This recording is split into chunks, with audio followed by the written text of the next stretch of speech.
Welcome back, everybody, to Advantage in Paradise.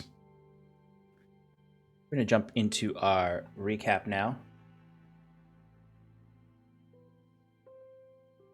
All right. On the second afternoon of Villid Gloam, the Wild Shadow, on Avensdog, the Wayward Five arrived at the Glenuviel Circle Grove. But they were tracked down by one of Queen Ayla's undying champions. But this champion was different. He seemed to have no knowledge of his own self. He even had forgotten his own name. Ultimately, he refused to leave empty-handed, demanding the shards of Ilyvania, Rodrin, or Kiran himself. Naturally, the Wayward Five wouldn't go without a fight. And a fight they had. Between blasts of radiant fire and swaths of twilight shadow, the party battled the stranger from beyond. And though they brought him to his knees, the will of Ayla would not let him fail. His magic and the power of his scepter not only crushed Scarlet into the earth, but began stripping Kiran's staff of the shards of Ilyvania. The Druidic grove wilted at his feet as the desperate healing of Florian, Elduin, and Ilgwyn could not save the day.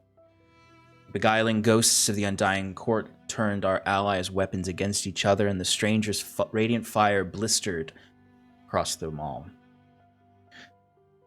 But the stranger was not unmerciful. "Drop your weapons and you can keep your heretic cleric," he said to you all. While some gave in, Sarathil and Talio refused. The stranger rejected such brazenness and teleported away with both Kiran and Rodrin's unconscious bodies. Silence befell the grove as the party processed their defeat. Talray questions Talio and Sarathil's stubbornness and began searching for a trail to follow the stranger. Lou howled furiously, declaring this is not what was supposed to happen. This was not what Kiran set me free for. Timber set me free for. Before furiously running off into the forest beyond. Sarathil comforted the destitute Scarlet as she awoke from her unconscious state. But as the party found no trace to follow, Kiran's bag of holding had spilled out on the battlefield during the fight, and the oculus of Karsuri rolled precariously out from the pile of goods towards Scarlet. She picked it up and immediately used it to scry on Kiran, to find him, to find answers. She was dragged through Karsuri to find her destination, hearing a frightening voice in her head saying that he had felt her essence before. But ultimately she made it through and saw Kiran. The stranger dragged his unconscious body up a tall cliffside above the tree line. Here, Kiran saw glimpses of the great river valley he called home once. He even saw the glittering lights of Novelli, his home. The stranger offered him this last glance before the end, with a final goodbye. "I will see you on the other side."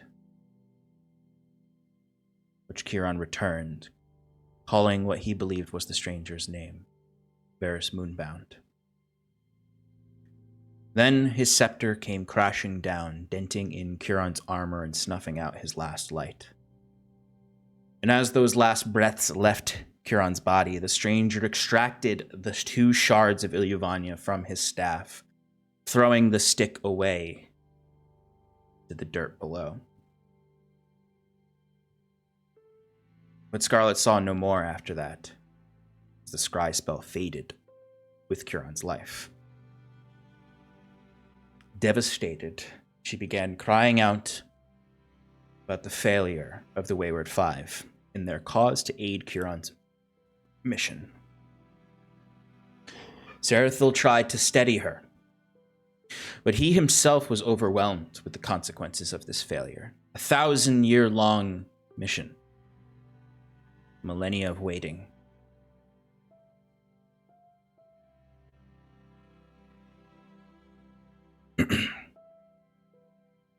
Talray reaffirmed his dedication to stopping Aela and finding his Gloaming. The Druidic brothers, Florian, Eldwin, and Ilgwyn, attempted to comfort the party by dedicating themselves and whatever allies they could muster to avenge Curon. And they assured the party that with enough effort, more of Elysia will follow. They spoke of vast monoliths that extend Aela's power across Elysia. Destroying them might free the people of her beguiling influence. At least it would banish this witch from each of your minds. And ultimately might start the trickle that could lead to the full torrent of rebellion. But as Sarathil comforted Scarlet in this moment of desperation, he uttered a quiet prayer to Iluvania in his mind, beseeching her for some sign of hope, some sign that there was something of her left, that there was some presence that they could latch on to. And there's an airplane flying over at this moment. And that's Iluvania. I thought that was an effect. It's like, as you hear. Yeah, nope. My window's open because it's nice out. And that plane must be real low. Actually, I think it's a helicopter. But anyway. This is where we left off. Now, Sarathil, you've sent out this prayer into the ether. Give me a religion check.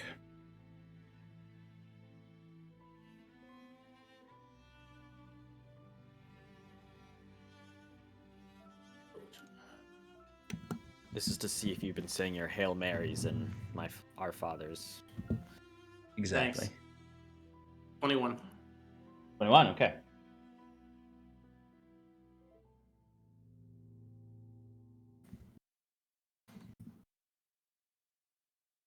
All right.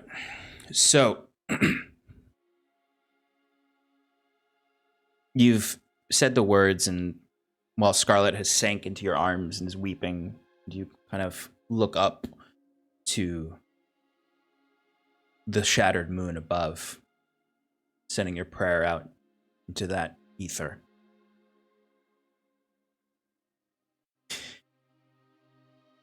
You become overwhelmed with sadness, but not your own grief. Not the grief of Curon being lost.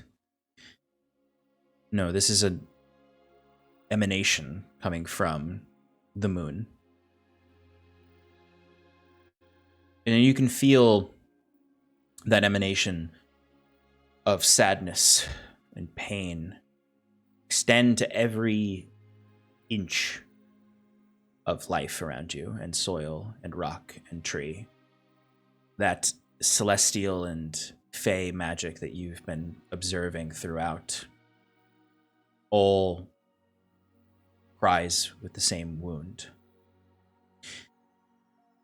But you also feel deep and nearly absolute emptiness beyond that sadness.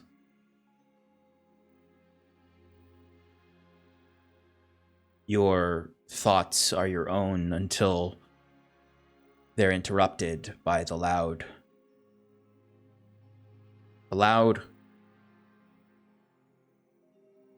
echo of an owl's call.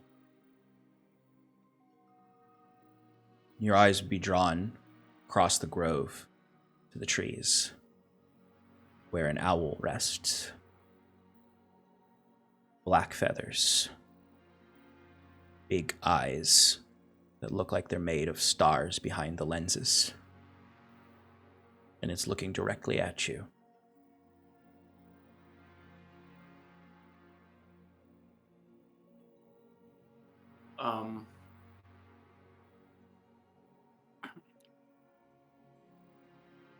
I'll just keep looking at it for now. I won't react to it right immediately. I'll just stay comforting Scarlet for a minute until I guess she's ready to move on. So much ready to move on as you're gonna make me go inside. That's what I figured. So after like a minute or two of that, of not being initiated herself, Lou left and ran away. Is Talray, are you still around, or did you fly off again too? He fucked off too, I think. No, I think he came back. No, I came back when we were talking about stuff, yeah. Wasn't sure you came back or not. When he couldn't find a trail, he couldn't find with his primeval awareness, he couldn't find a trail, he came back. Yeah, that's what I thought. I just wasn't sure if he was back or not. I'll kind of like pat Scarlet and back up for a second. Be like, why don't we get you inside? This has been quite a lot.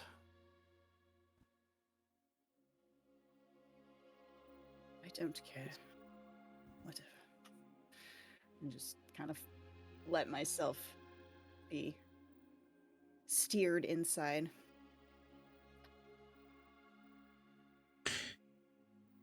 The Druid brothers would be getting like a comfortable arrangement set up for everyone inside. You descend down the entrance to their home is that vast tree stump in the middle of the field. And you go down a spiral staircase that leads down into this, what if is sullen because of the mood, but would otherwise have been a very comforting space. Almost like a hobbit hole in the sense that there's rounded walls of root, manipulated druid-crafted root with these motes of fey light that create a very warm ambient glow throughout. As there are other plants that seem to grow throughout, and these fey lights provide that kind of almost like solar lamps. You can see Elduin is already at the hearth, starting to boil some water or some tea. And as you all would find somewhere to sit. Back outside, I would say I would look to Talio. I was like, should make sure she's all right. She stays all right. She's not doing so well. Yes, of course. Legolas. Yes, of course. I'll get right on that. Hurries off to go offer what comfort he can to Scarlet. Then turning to Talray, it's like, do you mind staying just close for a second? As I'll start just like walking towards the owl. Just keep an eye on it slowly, kind of like approaching in the kind of way you don't want to spook off an animal. Yeah. Do I spot what he's doing? Like, do I see an owl or anything like that? Yes, it's not only in his mind. You also see this black feathered owl with star-like eyes. I don't want to, I know how some creatures can be mischievous, so I don't try and get in the way. I just give him like a curt nod and let him do his thing. Mm-hmm.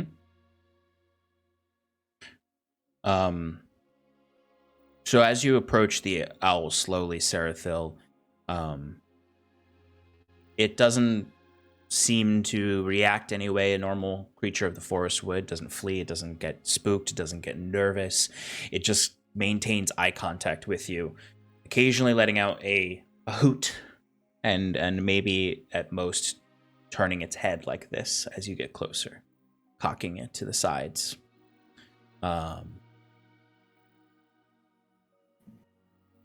And as you get closer, it would eventually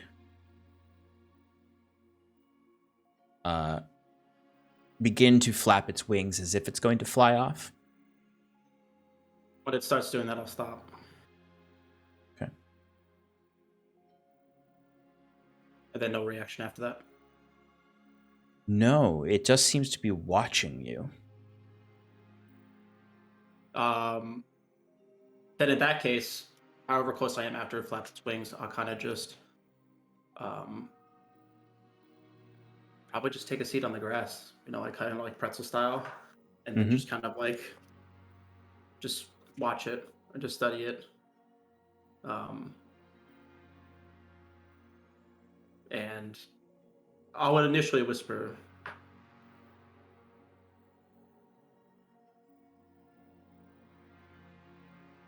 not an odd thing.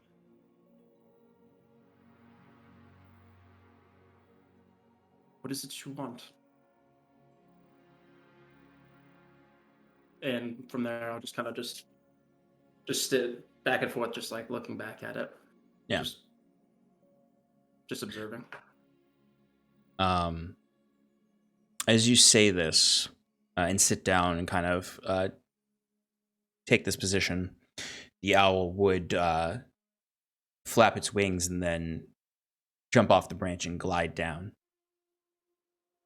and land about 5 or so feet away from you. Still just looking at me? Is it looking anywhere else? It looks at you, and then you see its head does turn, and it seems to be looking to each of the signs of combat across the ground. Looks to the impact crater, so to speak, where Scarlet was beat into the ground. Mm-hmm. It looks over to where there's that vestige of conjuration from when the stranger teleported away with Huron. But what you notice now is when it lands on the grass that was wilted to this blackened grass when the stranger stepped on it, it seems to heal a bit and turn to this twilight-colored grass under the owl's talons. It's like hopping a bit. Yeah, go ahead. Mm-hmm. No, go ahead. It's hopping like an owl does, and it seems like every time it hops and lands somewhere, there's just sort of little small radius of the grass grows back. But while before it was kind of this kind of deep aqua green, now it's a vibrant purple. And this was just how the grass in the area generally looked. It's a mixture before. of for the most part, yes. Seeing that, Sarathil will kind of be like, I knew that there was something ominous about this forest.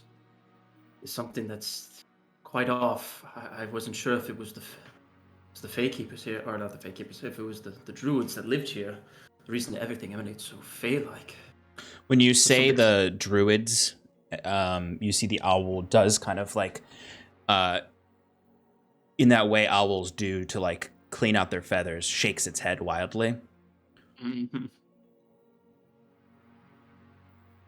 But this must be something else.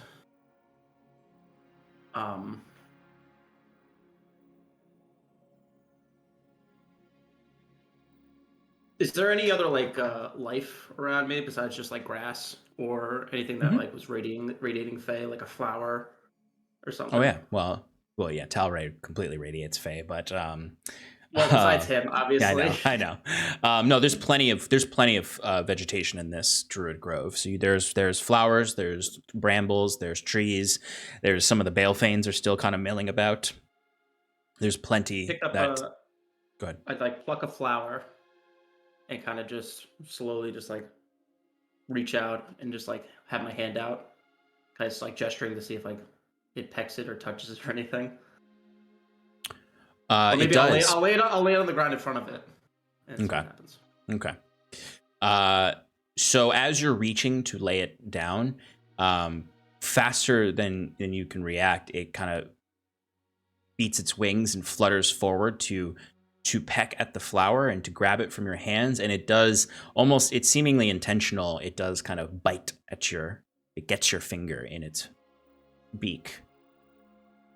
And you look at your finger, and while normally you have very slow moving blood because your blood really doesn't move, it's just kind of there.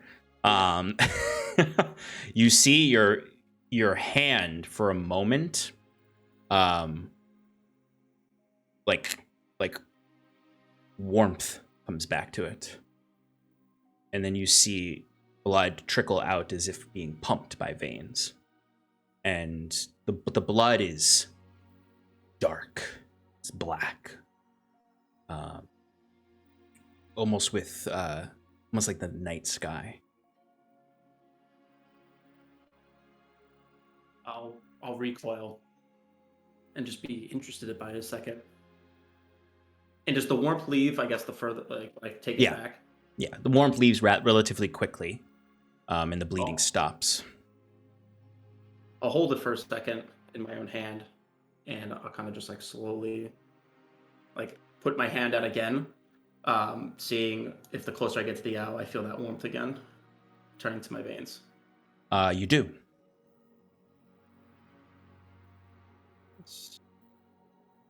You've been sent then from her. Then what is it? What is it that we must do? It shakes its feathers wildly again, and then cocks its head, and hops forward one step closer to your hand as it approaches him.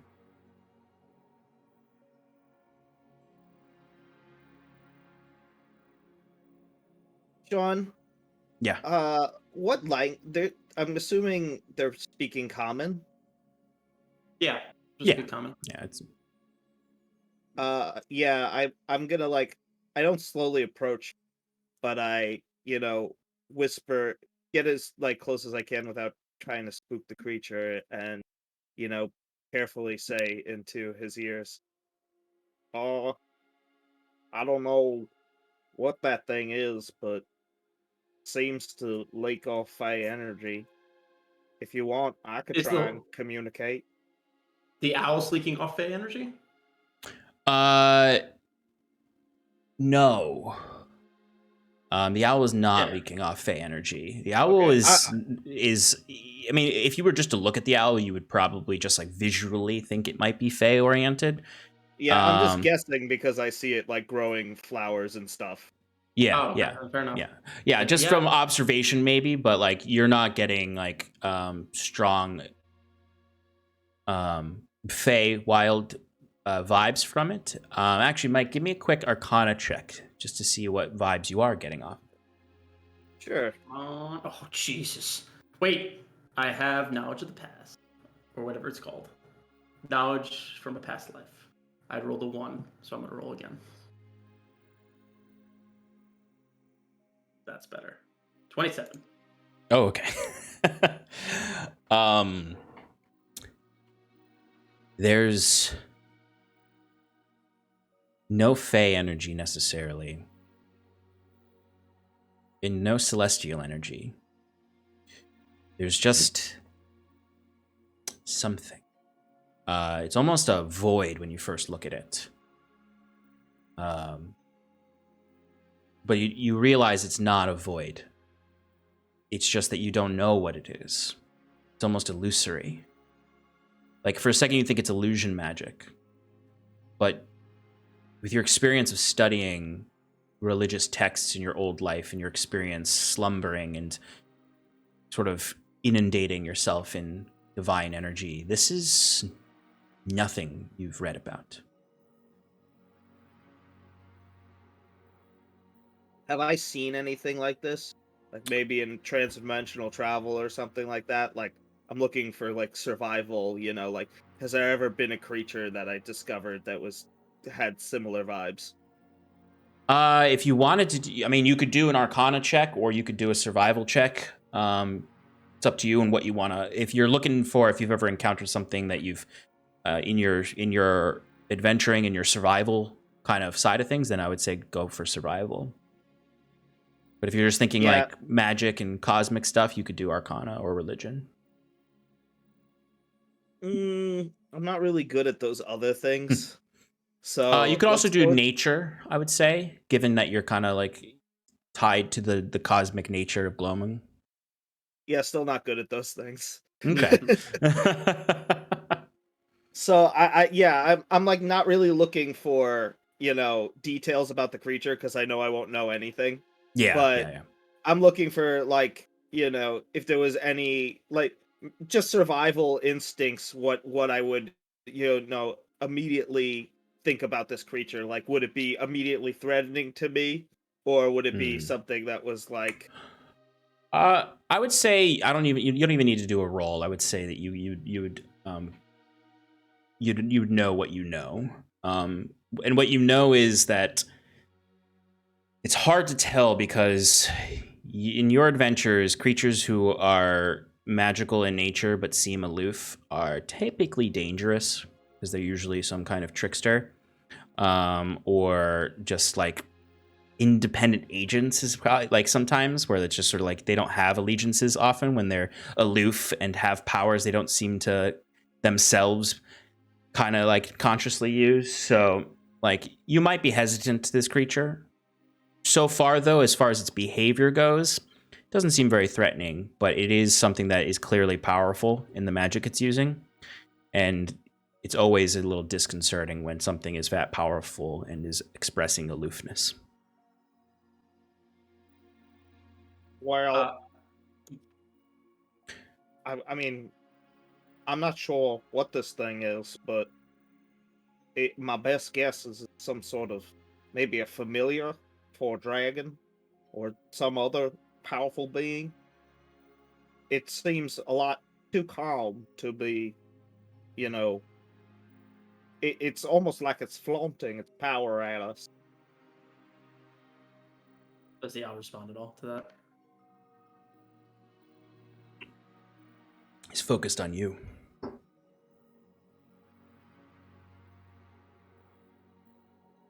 Maybe its magic is definitely tied to this realm, or somewhat of Iluvania, maybe Gloamin.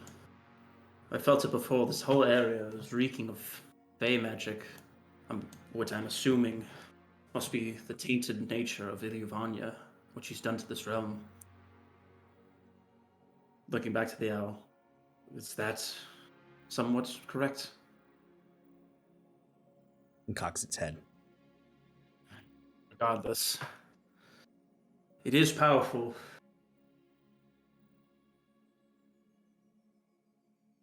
But it wants something to do. It's trying to tell us something. What is it you want? It hops one step closer to you again.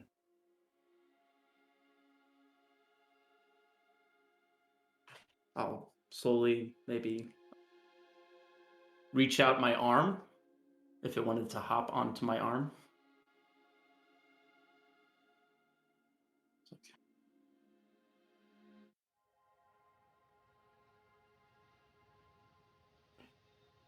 The owl does immediately hop onto your arm as soon as you offer it.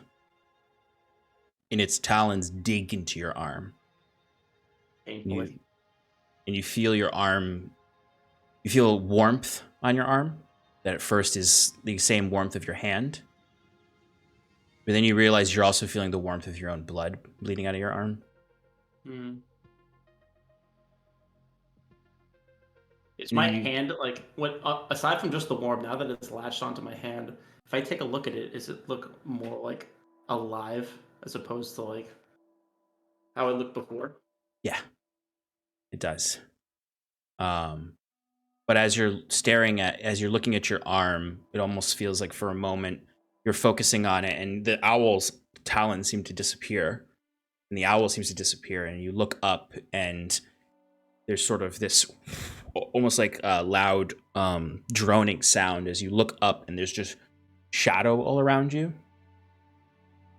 and you see before you the owl is vast The owl is probably the size of a horse, maybe, and how much larger it's gotten. Its wings outstretched, its eyes glittering brighter, and now you could really see into the eyes, and it looks like constellations all throughout its eyes. But then you can see there's subtlety to the feathers. It's not just black. There's almost like waves of green and purple and twilight.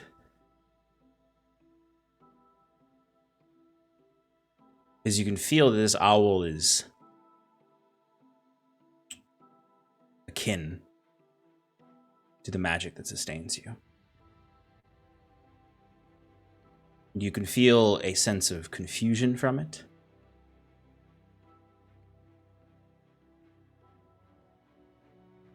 And then you feel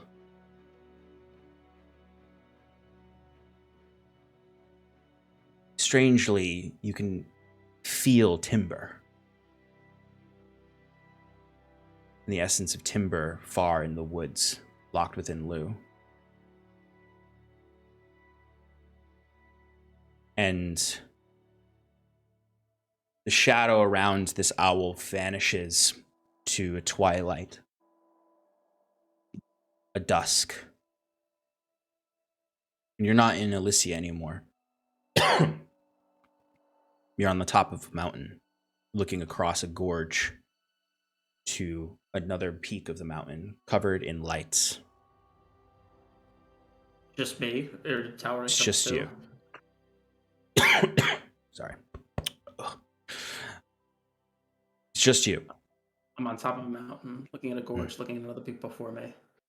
Do I have any recognition of what this place is? Just by the discernible, if it's two peaks,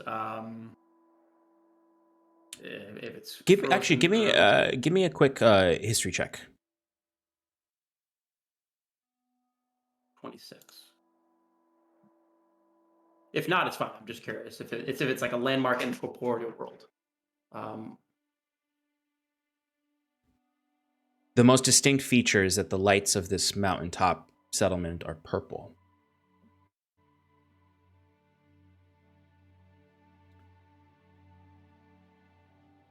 There's not much else you can tell from the landscapes, other than it's not Elysia. It's not Elysia. There are purple lights scattered across this peak of the mountain.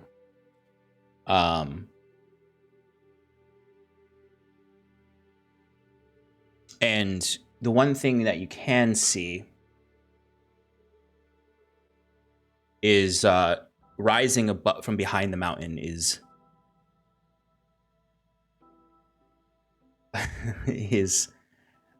a full moon.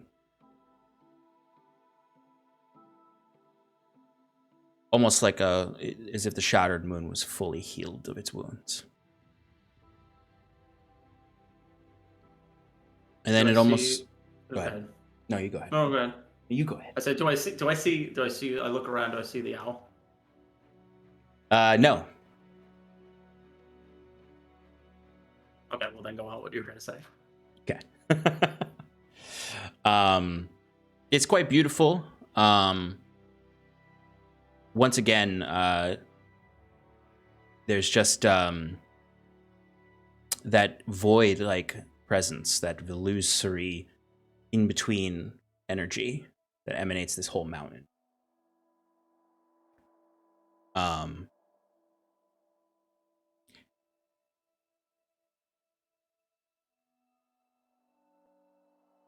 then the purple lights dim and the moon dims until a true night comes over you in this space. And the light of the forest bed comes back in the grove.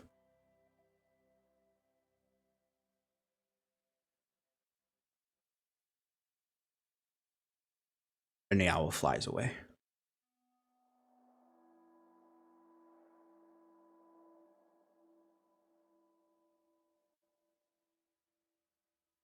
I'll just sit there for a moment, kind of just taking it all in and trying to create like a mental note of everything I saw.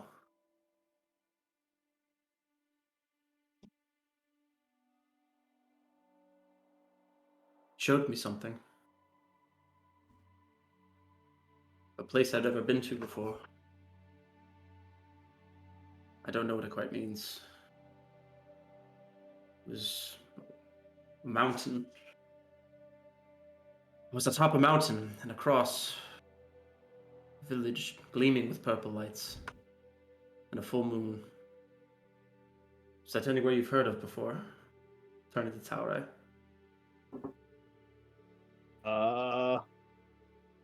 Is it? No. No.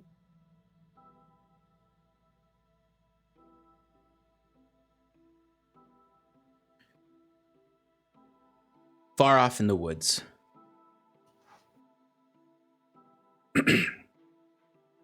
Lou rushes through brambles, running in no particular direction, just running. Overwhelming feelings of sorrow, kind of feelings Timber said he wouldn't experience when he was over here. Almost like he's also trying to run away from Timber.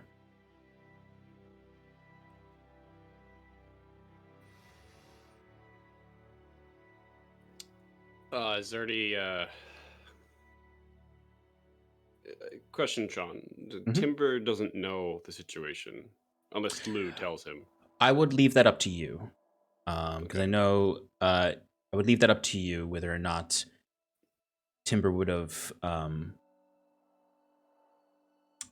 been able to have seen anything. Or Sean, if Lou this is told what I'll him. say. This is what I'll say. Okay. Just kind of like a spike of emotion from Lou maybe gave Timber a little bit of consciousness. Just kind of like how Lou gets into the material plane when anger or, some, yeah. Whatever. I take that. Anyway. I take that. Okay. All right, cool.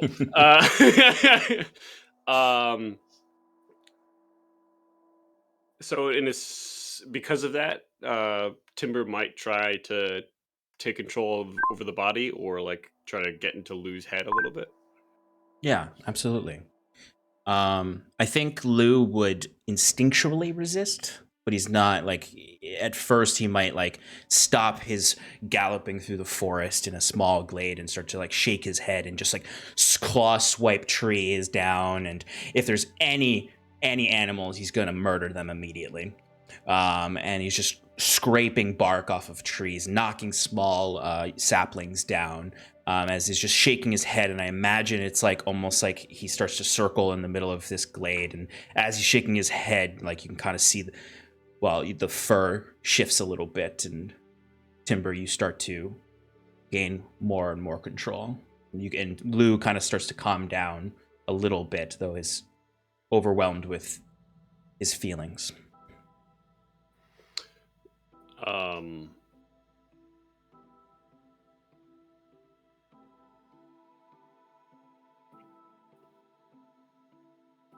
Timber would just keep trying to take control and then just kind of try to calm Lou down and just be like, Lou, let me in.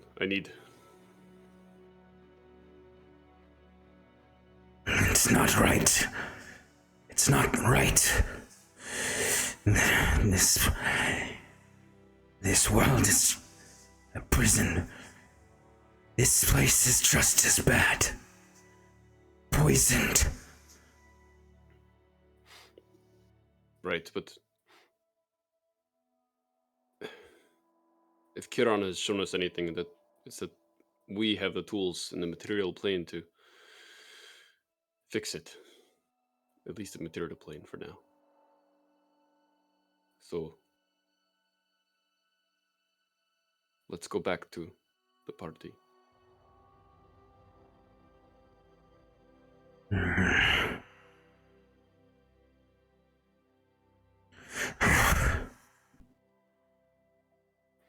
And with that kind of last huff, he'll cede a little bit more control back to you.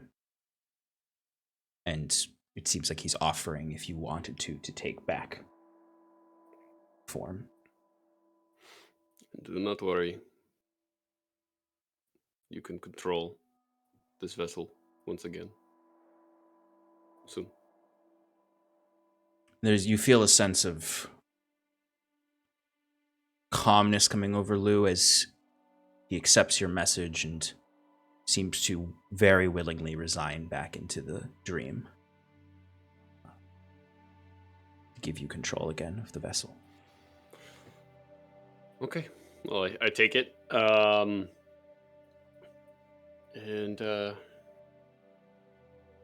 try to find my way back.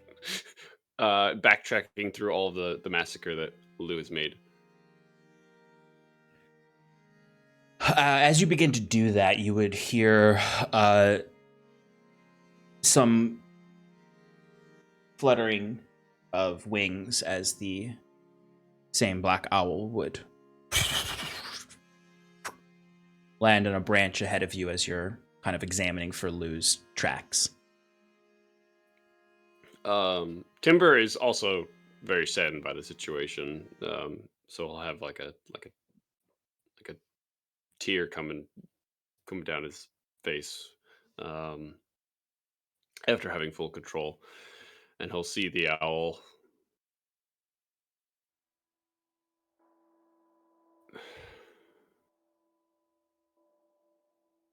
I'd kind of like bow his head. The owl bows its head back at you.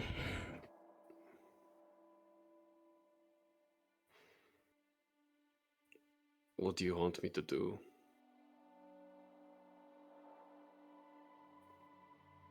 We lost our guide.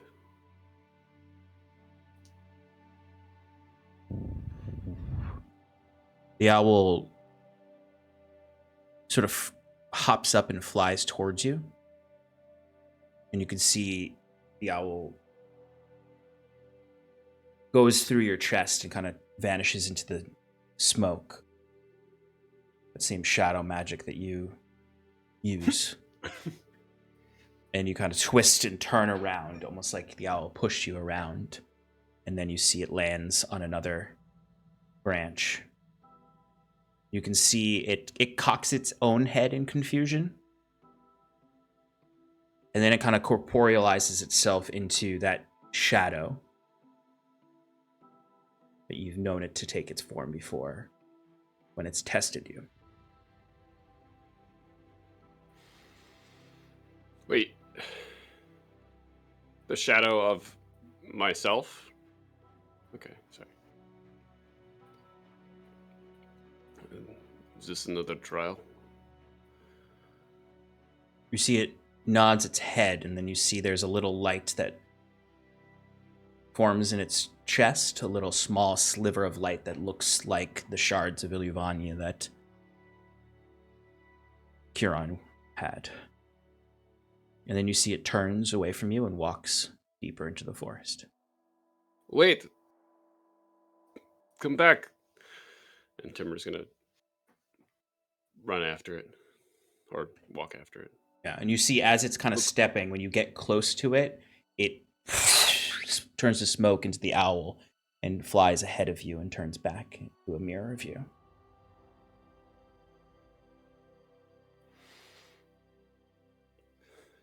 Should I follow you? And Timber's gonna keep following it.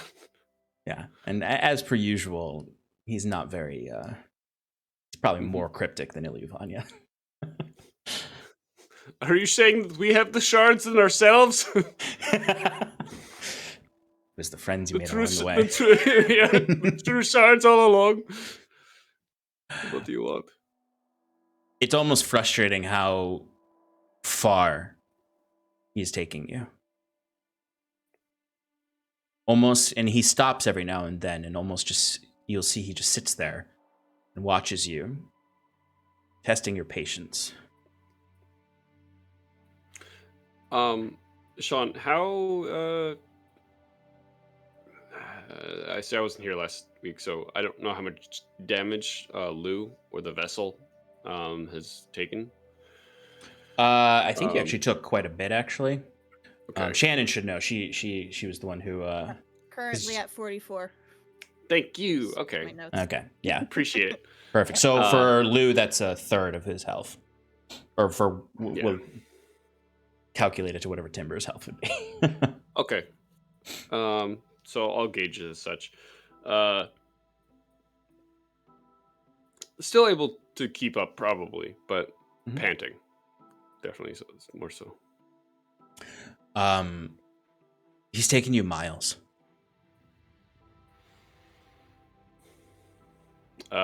Timber's gonna be shaking his head. I'm like, must be going somewhere far from the group. What am I doing? What am I doing? And anytime you start to question yourself at all like that, he stops and sits.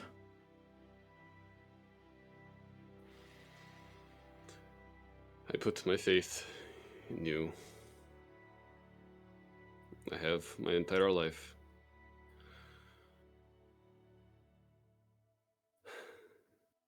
Will not change now.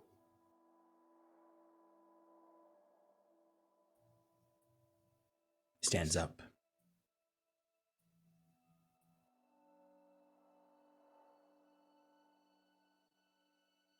You get a sense, not words, but a sense of it's not far now.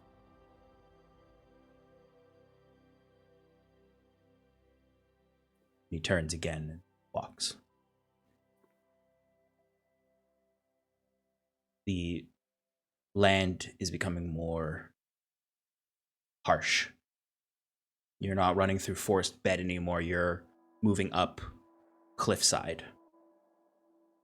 There's still forest all around, but you're moving up. You have to like actually climb in certain places. You can see, because it wasn't that late when the fight occurred, but it's getting late now. And as you get higher, you can start to see more of the sky. You can see that red band at the end of the horizon. It's very small, though, because Elysia is a valley completely surrounded by mountains. So it's just almost kind of harsh backlighting to these jagged peaks of amber that very swiftly moves into the dark twilight sky. And the owl continues to lead you up this cliffside till you drag yourself. You find yourself on the plateau. Saplings grow up here, but there's tall enough trees that you could just like leap from this and land on the top of a tree. And you see the cliff kind of moves up to a point. You can see he's about 100 feet ahead of you at that kind of edge of the cliff. The crescent moon is right above you. The shattered moon. Okay. I go over to the edge. He's standing on top of a pool of blood.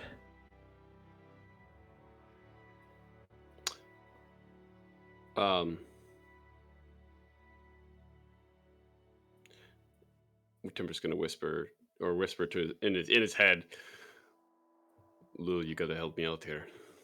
And I'm going to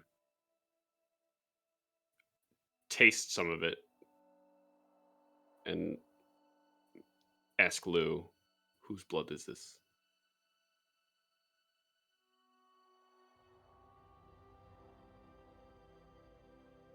Priest.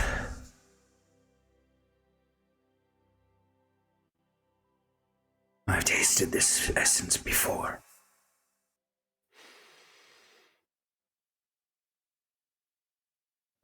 Okay.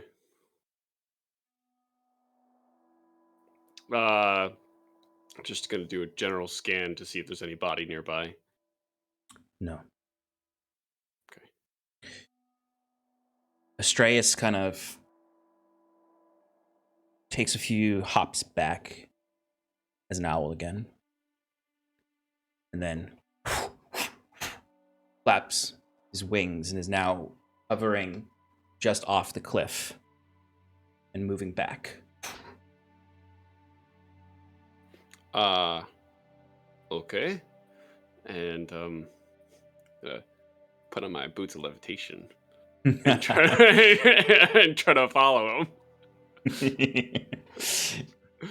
As you kind of take your steps with your boots of levitation, you see the Astraeus kind of shakes his head and feathers. Okay, and then I'm gonna try to stop, but inertia.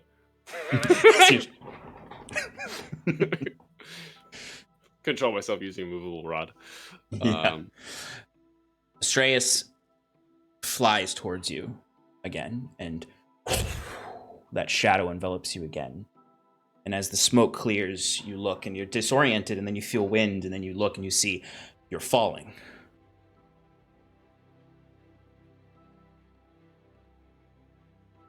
How high up am I? Significantly. Am I falling to where I just was? You're falling down to the bottom of the cliff. Okay. And you almost you get a weird sense of comfort.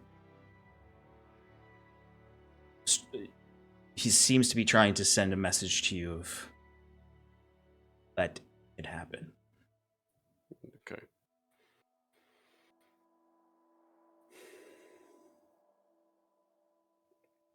And as I get close to the bottom, do I have to start realizing, oh, I have to save myself? No. You, as you are falling and you kind of like let the gravity take you, you feel yourself slow and land gently in the duff of the forest below on your back. As Astraeus is circling above you, silhouetted by the corpse moon behind him. I'll try to go get a little closer to the owl, or get up off the ground. And when you get up off the ground and lift yourself, you kind of like turn over and push yourself up. You look forward, and what is right in front of you is the staff of Kiron. There's no moon in it. The shepherd's crook is there. It's actually just called the Staff of the Crescent Heart. Well, Not no, Kiron. it's not the staff of the Crescent Heart anymore. It's now just the staff of Kiron. Snap twig. No, I grabbed the staff immediately. And kind of hold it close.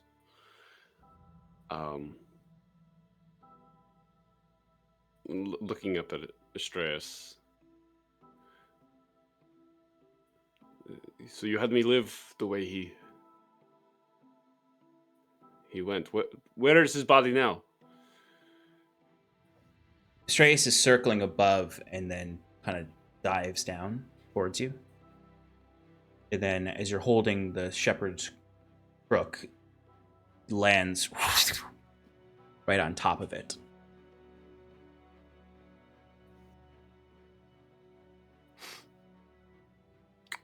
Where is his body now? Astraeus' head turns in a particular direction. When you look, you can see a tall pillar of green light on the horizon amongst black clouds. Where Kiron... Sorry.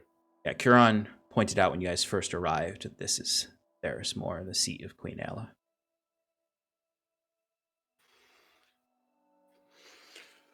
Oh, okay.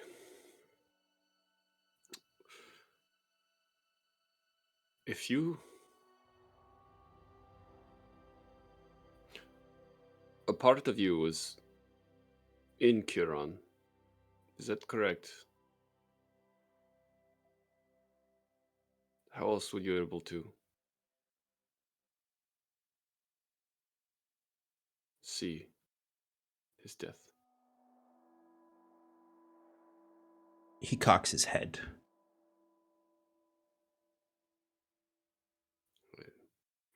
Well, I know you were there at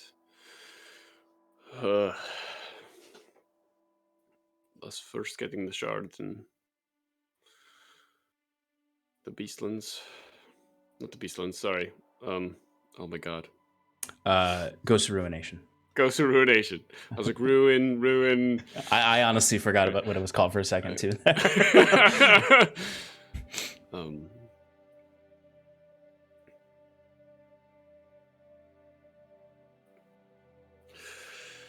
So what do we do? Do you want me to gather the folks to march in there, or? You see Estraius' talons tighten on the staff. You can see kind of like the crook, the shepherd's crook, starts to crack in his talons. As you can see that twilight shadow peels out of it. And you see it cracks down the entire loop, the entire crescent of the shepherd's crook. And you see it shatters top of the staff. As you're enveloped in the shadow, the same shadow that just makes up all of your magic. And then you see it kind of all starts to focus before you and concentrate at the tip of Huron's staff, where you can see fused to it now is Inkswell, forming a spear.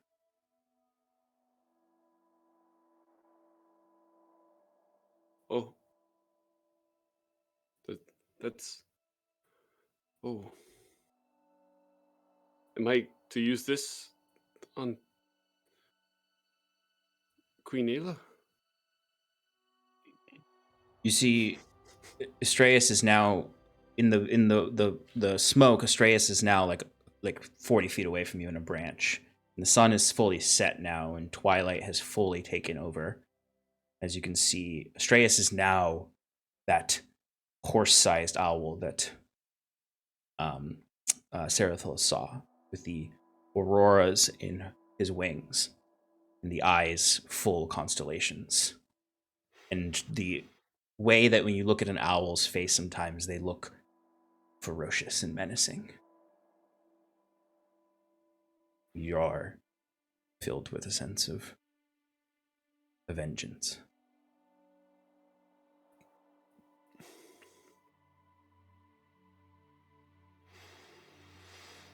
Okay. We're going to do this.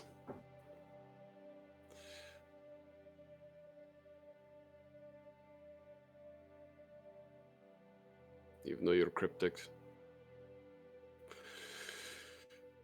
You've never led me astray, us. The owl shakes its head.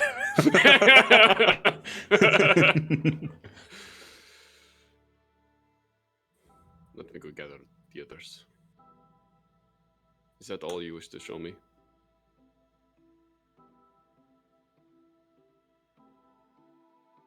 He swoops from the branches, forming back into the small owl, and just into your chest and vanishes completely.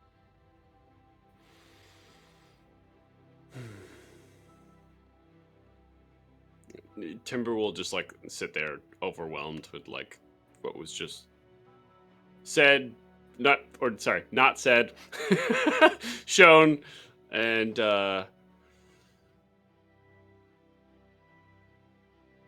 still a little scared because Timber's a follower of a god and a follower of whomever, so to have to take charge, he's kind of internalizing that. And he's going to make his way back. Yeah. With the spear in hand. Absolutely.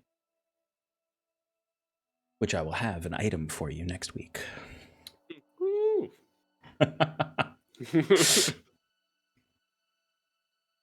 All right. So, it's going to take, first it took Timber and Lou quite a while to get here. It's going to take them a while to get back.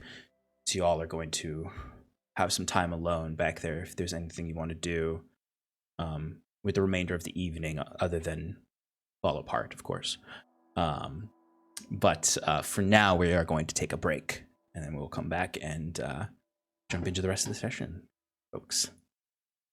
All right. That's right. I have to go to break. There it is. We'll be back in 5 minutes, folks. See you soon.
Hello, everybody, and welcome back to Advantage in Paradise.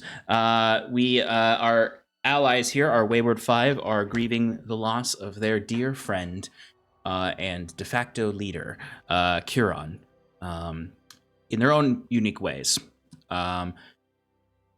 Particularly, Sarathil and Timber have been visited by a strange owl entity that Timber is familiar with from his past, and they've led them to different visions or different conclusions. The owl showed Sarathil visions of a mountain settlement with strange purple lights and a full moon rising from behind the mountain before fading away. Also showed some power over the undead affliction or blessing, depending on who you ask. This same owl then led Timber on a chase through the woods, all the way up to the site of Curon's execution by the stranger. And then, with a leap of faith, Timber was able to find the staff, the remaining staff of the Crescent Heart, and reforge it with the owl's help into a spear with his own magical kunai. And now we jump back at the Grove, where everyone is trying to find some peace as night comes. So, back in the Grove. Timber won't be back for quite some time. What would y'all like to do? I was just going to say, after the encounter with the owl, Mm-hmm. I actually imagine Sarathil will just stay in his seated position outside on the Grove. After like asking Talray if he ever saw the vision that he described, and him saying no, just kind of like meditating to himself and just thinking deeply about what just happened to him. And during that time, I just want to ask one thing, and you can have me roll for it. Could you just enlighten me on, or I guess enlighten Sarathil on what he would know of just the pantheon surrounding Ilyvania again? Sure. Yeah, actually, I could definitely do that. Give me a religion check though with that, because I'll give you advantage on it because you did a lot of research in your old life about Ilyvania.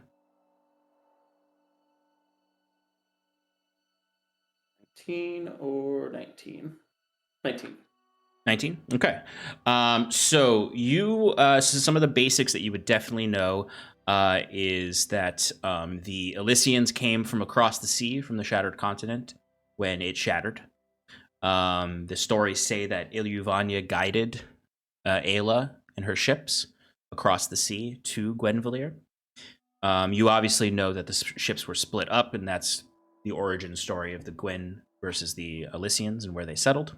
They were split by a storm. You know that in regards to any kind of pantheon, there's no record of Ilyvania being a member of a pantheon. There's no record of her being one of many gods. She seems to operate, as far as the records show, alone throughout history. And really, the only recordings of her activity is in Elysia and in the Beastlands. And then there are small folk tales from the small human and halfling settlements in the Tressian territories, which you would know by a different name. But primarily, she was this individual god of protection from the threats of night in a lot of cultures, illusory, and then you know that the huge part of her powers is over necromancy, and there isn't a lot of record of benevolent necromancer gods. She seems to be the only one recounted. Right. But the distinct thing is that she is not recorded as a member of any pantheon and few scholars link her to like other names and other pantheon groups that you would often find. For example, you have Lu in the Wood Elf culture is also known as Omarok in the Drow culture, but there's no record other than the split between the southern cult and the northern cult of Ilyuvania, respectively the Beastlands in the south and Elysia in the north. Okay. You And do just a know quick- you do know that the only remnants of the Elysians' old religion is record of a sea god called Ilmir. That is the only remaining record of the old pantheon of the Elysians before they came to this continent.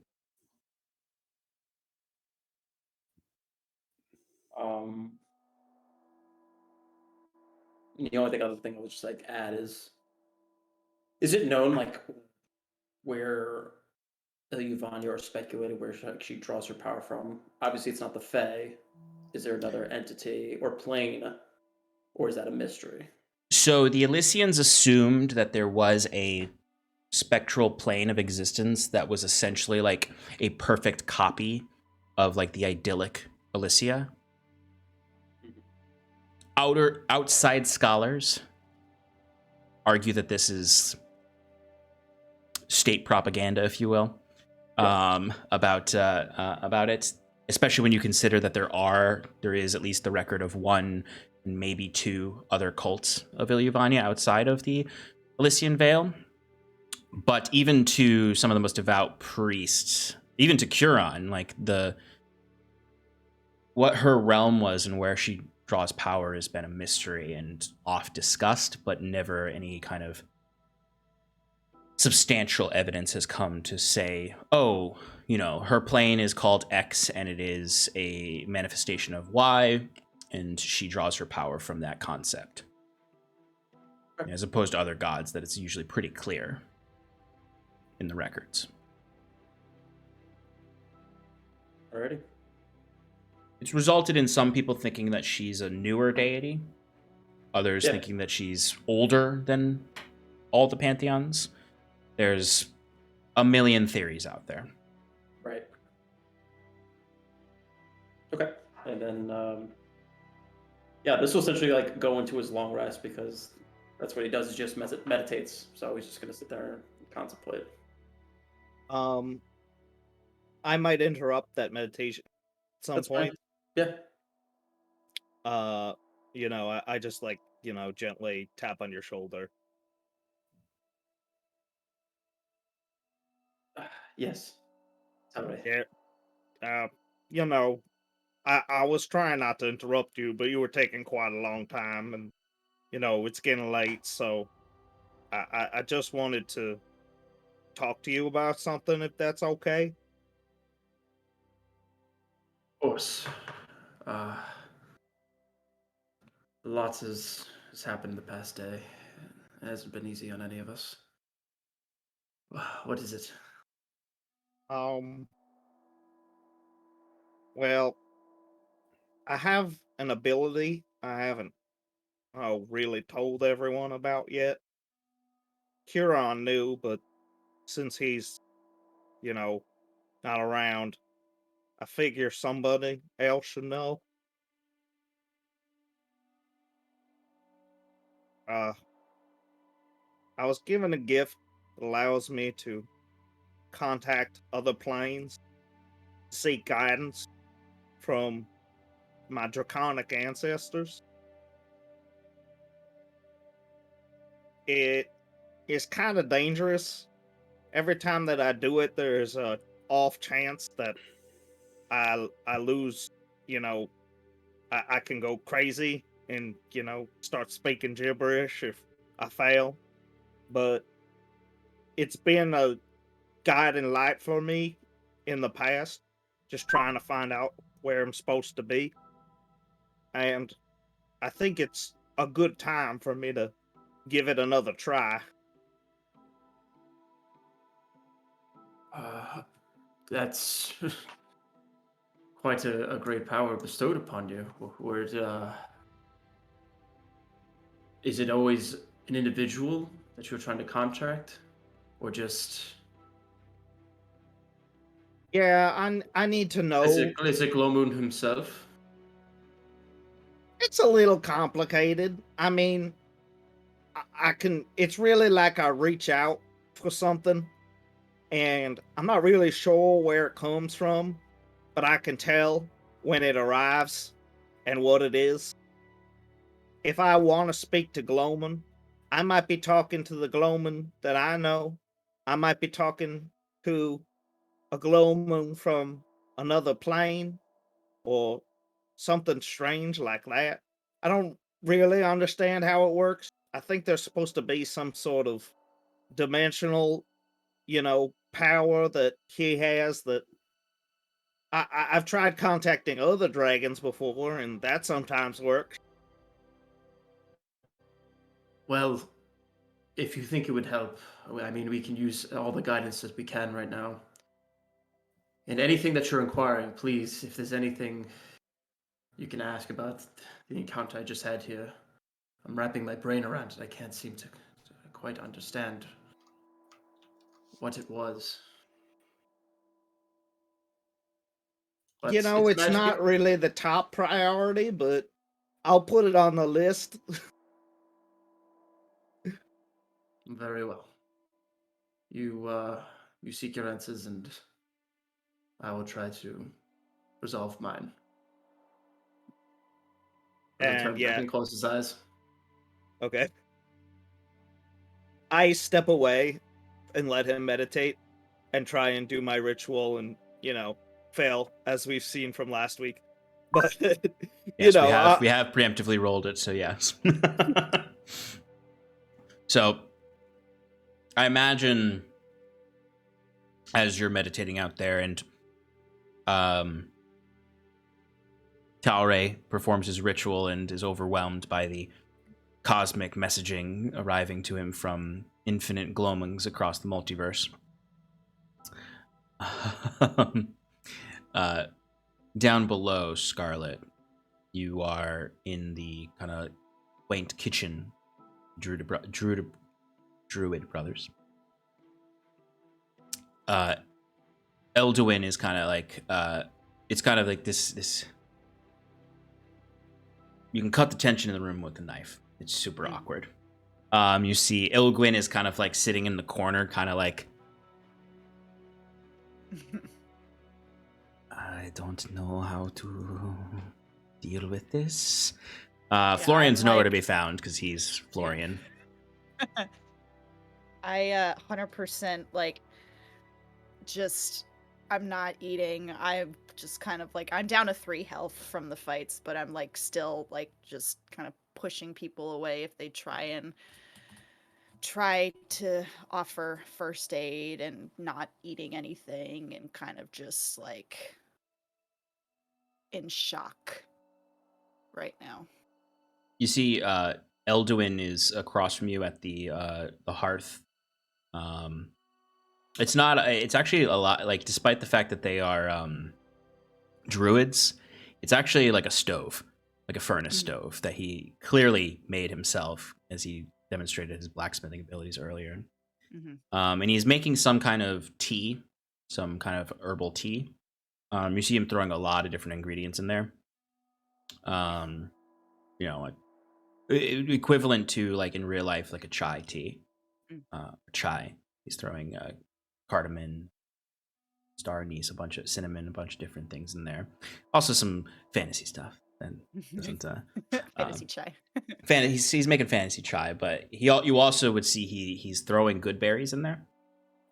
Kind of like a sneaky chai way. boba with the good berries. Nice.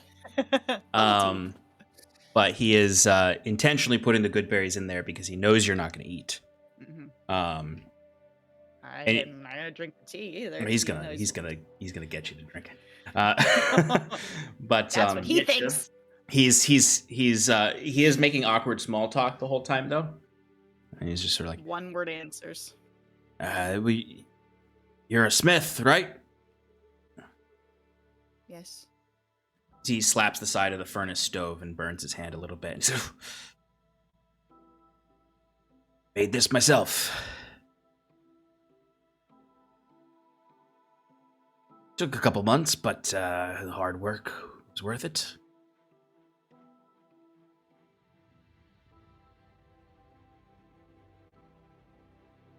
So he's got this little copper cup that he then pours this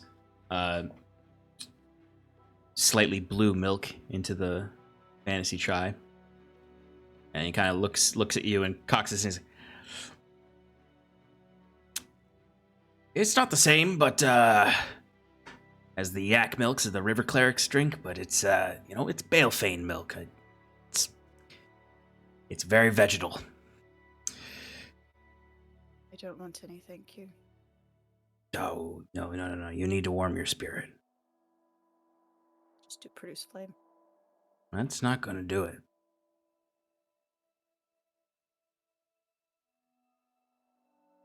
Can't warm your heart with your own fire.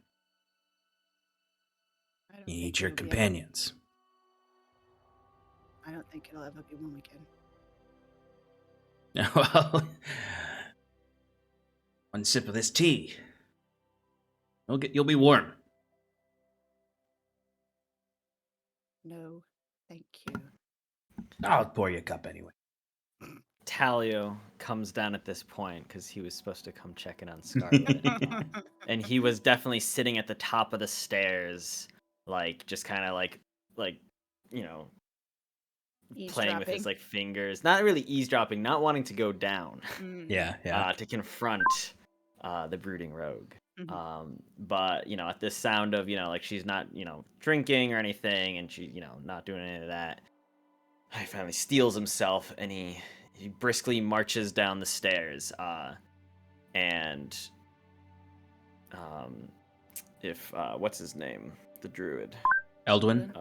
Elduin is like pouring some, he'll be like, I'll have some too, please, thank you. Are you gonna drink yours? He says, pointing to Scarlet's cup. No. Well, he would have wanted you to. What do you think he would say in this moment right now?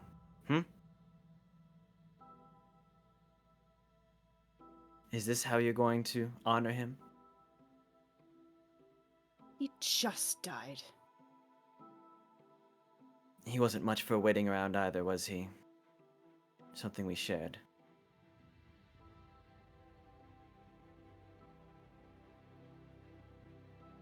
He picks up the cup and slowly sips on it. Oh, that's good. That's very good. Thank you, he says to Elwin. You see, Eldwin would just sort of sit, not right with you two, just slightly at the other end of the table, basically, with his own cup. He still has his apron on. You see Ilgwyn is in the corner, kind of like perched on a stool. And you see he's very meticulously druid crafting right now. It's almost like he's knitting, but it's with plants and flowers and vines.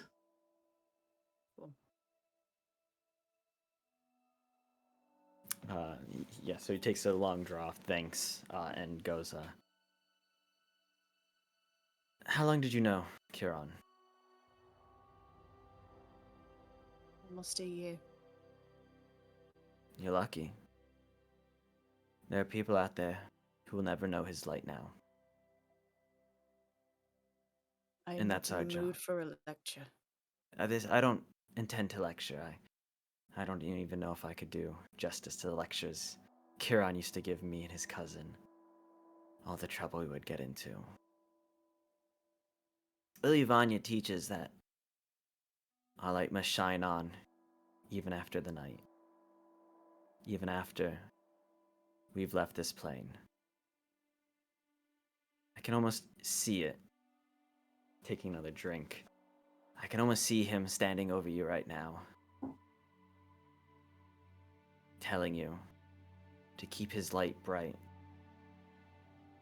That with your fire, you can spread his message all the wider.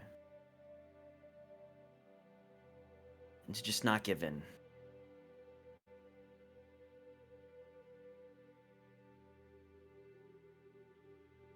Am I not allowed any time to mourn him? Just supposed to steel myself and immediately get on with it? No, of course not.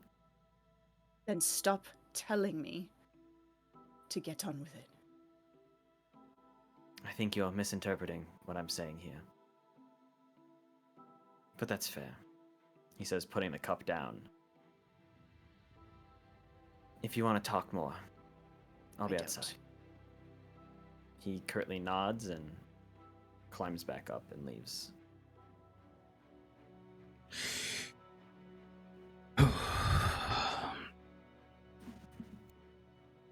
Well, you've made yourself clear.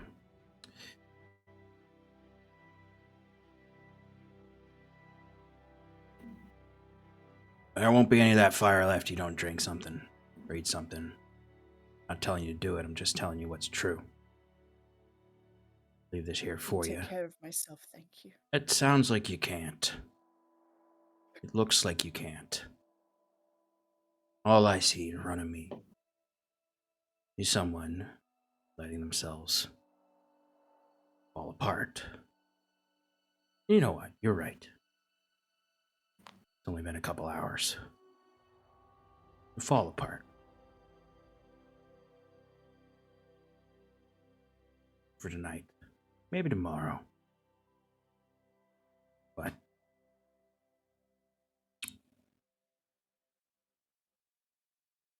in the great rhythm of everything, if people, plants, animals, everything, let themselves fall apart every time tragedy comes, there'd be nothing left. Here's some tea. You're welcome to as much as you want. Come on, Ilgwyn.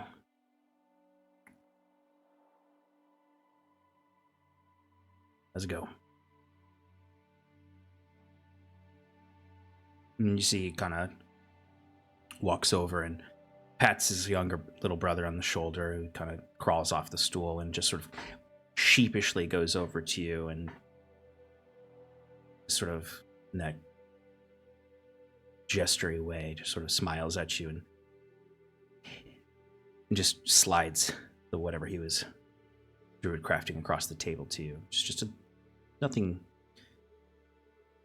too fancy. It's just a little ornament of vines, leaves, and flowers. And then they step deeper into the burrows of the druid home.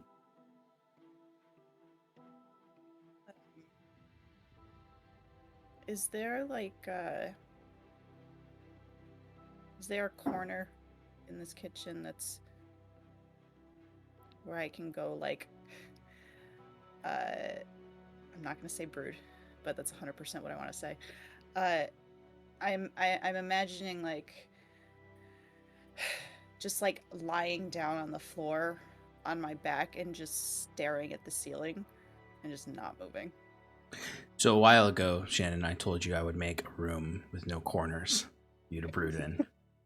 Is this it? And like I said, everything's curved and rounded in this hollow. Fine. I'll just But there lay down is next to the table. is a floor to lay on and stare at the knotted wood of the ceiling and the fey lights. Great. That is what I'll do. Hair just splayed out.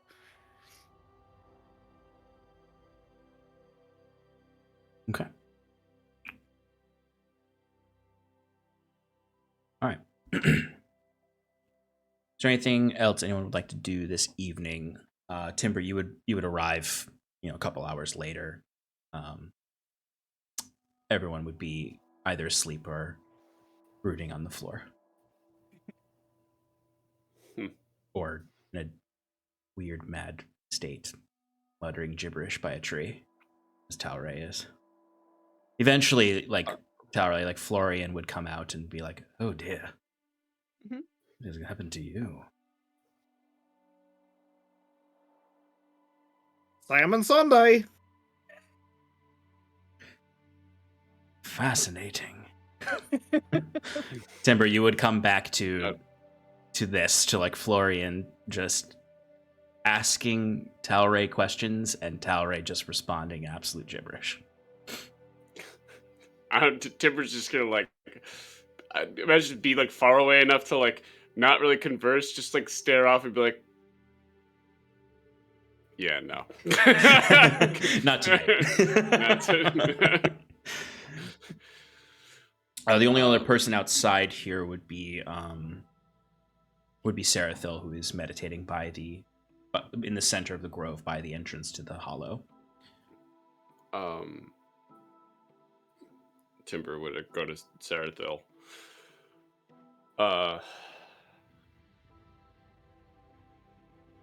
Sarathil, are you awake? Have to open his eyes and turn. Timber. Oh, I'm sorry. Kaze.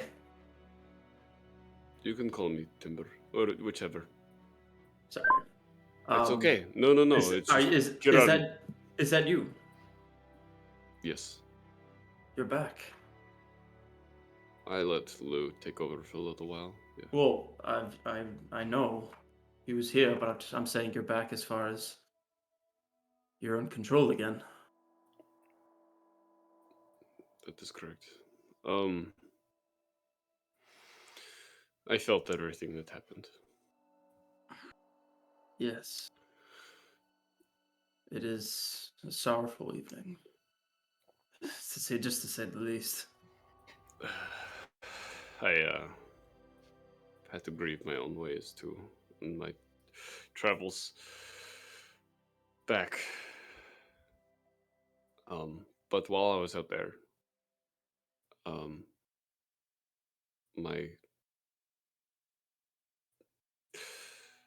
the god that I worship led me to Kiran's place of death. I saw the pool of blood on the... What's that? Okay. I saw the pool of blood in which he landed on the cliffside, and I found his staff too, and I hold out the staff. You were there. How far away? It's probably about 4 or 5 miles. He's there's no remnants of him. Were there? I looked. I had Lou even try to sniff him out. Nothing. The owl guided me. And just The to owl. there. Oh, yes. You saw an owl. My deity. Your deity. What? And what deity may that be?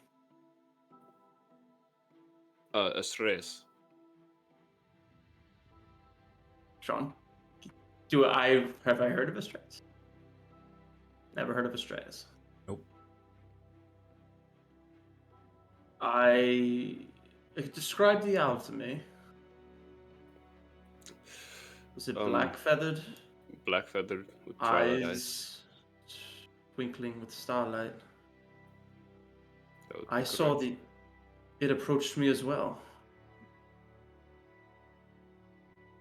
It gave me a vision.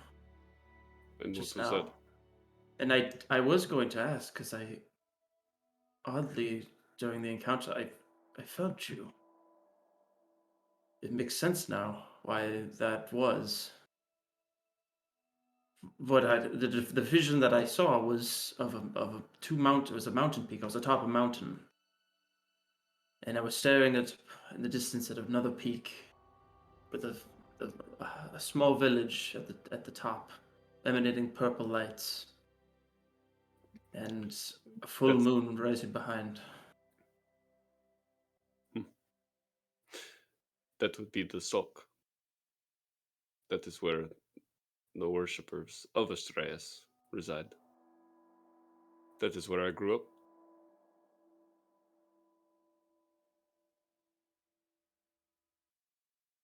You grew up there? Where is it? Have I heard the song, Sean? Nope. Okay, no, different. From after your time. Yep. Where is it on the continent? It is east of the Gosuru nation. Around the border. That in the Duras. You would know that territory based on the maps that you were shown back in the day by Wiswick. You would know that territory to be the northern. You know that pass. You know where the Ghost of Ruination is, and you know there's a pass to the Ghost of Ruination that the Gwyn Empire never really settled because they just wanted to keep their distance from the Ghost of Ruination. It would have been just west of the northern border of the Gwyn Empire, particularly of the western Gwyn Empire. Right. I've been wrapping my mind why you would show me such a place, but if it's your hometown, what significance does that have to us right now? When was the last time you were there? About a year? Maybe No, more? less than that. Less than a year? Okay. Oh wait, no, you never went. I'm sorry, Never went, yeah. you didn't go during that time. You were visited by people. No, yeah, it would be over a year ago. Actually, even more than that. Yeah, Way because more you than weren't. that. Yeah, that's right. Because you weren't. Mhm. Yeah, it would actually be a lot longer than that. Yeah. Very long time.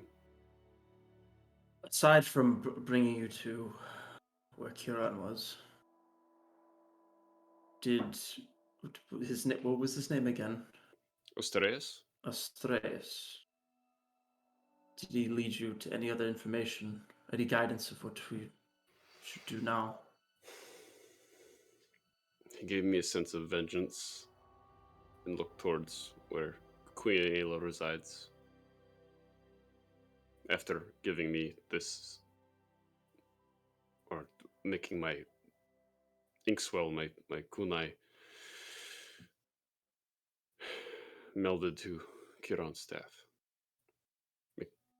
I've never used a spear before, but I guess I've learned now. The weight is different. Yes. I don't know how to approach the situation, but that's in my God's ways. That's how it directs me. Visions or I have so many body questions. language of an owl. Yes, I have to say myself, it was not easy communicating with the creature, and I remember why I don't particularly am fond of trying to commune with the deities. They are not straightforward. But nonetheless, I have, trust me, millions of questions to ask. But looking back to the hut, Scarlet is still, of course, not taking this too well, as I'm sure you're not as well. I'm not. You two have been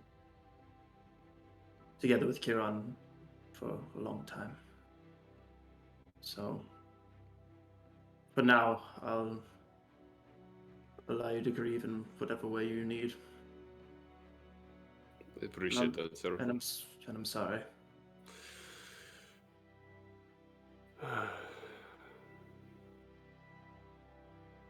He was your friend too. But I appreciate the condolences. He was, and I do wish to avenge him. I just fear the worst. With you mentioning that his body is not there. Where do you think it is? When I asked Astreus what the body was, the owl looked towards that green beam in the sky from Queen Ayla. There is more. I remember Kieran telling us there was a beacon in these lands. Let's... Worst case, it'll be hard. Might not be the last time we see Kieran.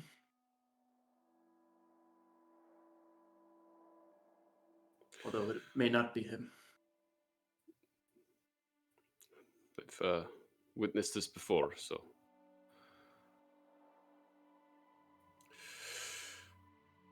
I'll hope for the best, regardless, even though I'm terrified. Also, mostly angry right now.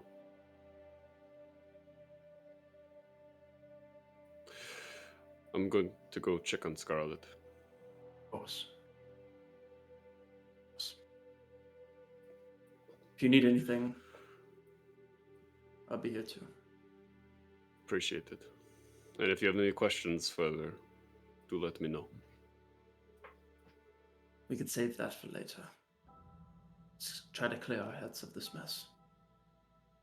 Then we could focus. In the meantime,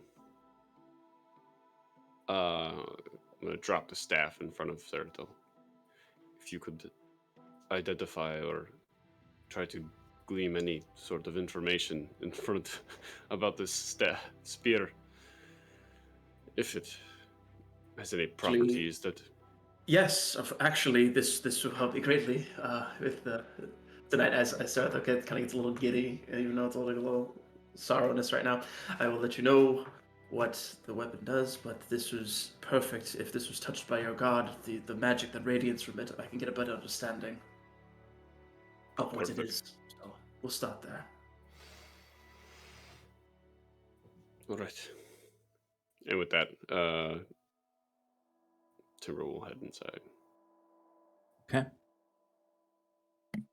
When you head inside, there's a overwhelming smell of cinnamon, cardamom, chai flavors. Ooh.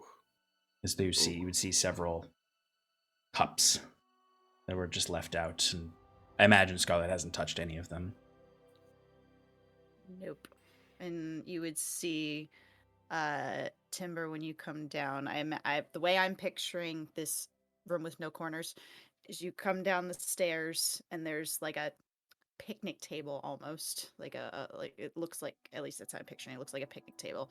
And then when you're looking at it on the right side, that's where Scarlet would be, and you can just see just the hair just lying on the ground.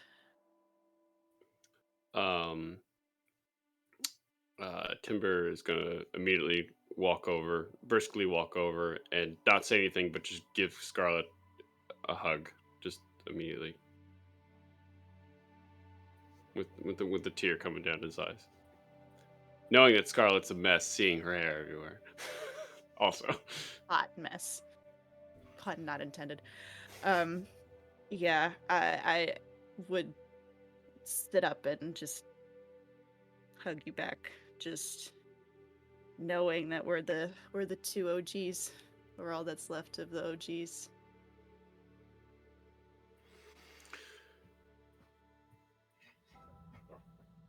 I felt everything.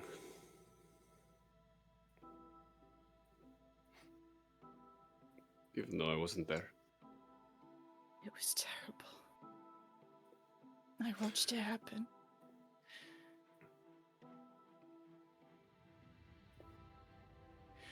I don't blame Lou, but I wish I was there to witness it myself.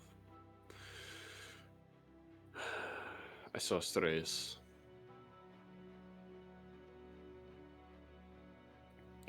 He gave me a sense of guidance that Kiran normally gives us.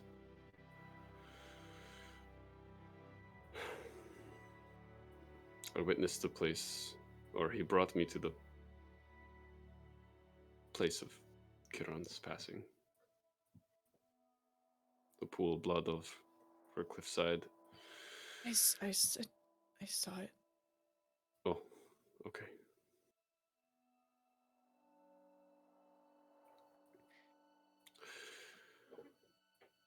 Timber, we were supposed to win. This wasn't supposed to happen. If Kieran was here, But he's not. if he was, he still...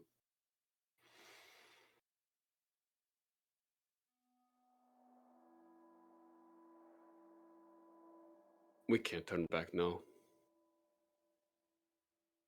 We must avenge him, Scarlet.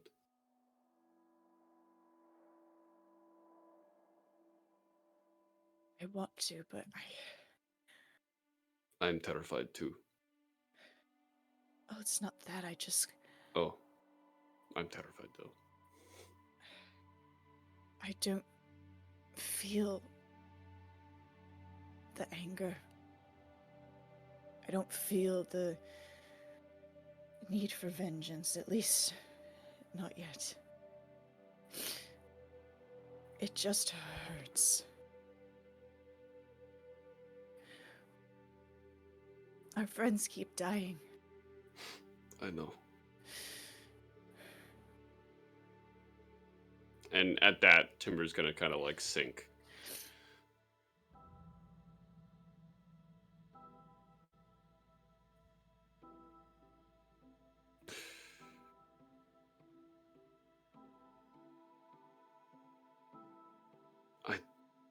I'm not a linguist like Kieran is, and I am not a motivational speaker like Kieran is, and I will never be Kieran, but his ideas live within us still.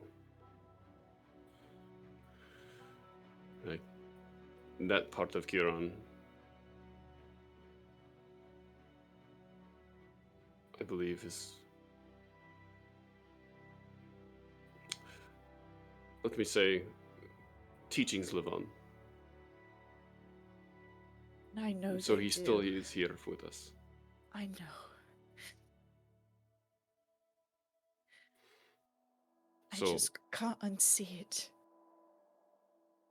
oh, the physical death. And I can't think of anything other than we failed to protect him. And this is the second person that I failed to protect. And now they're gone. I don't Because think of a stupid choice. that's not entirely on you. It's on all of us.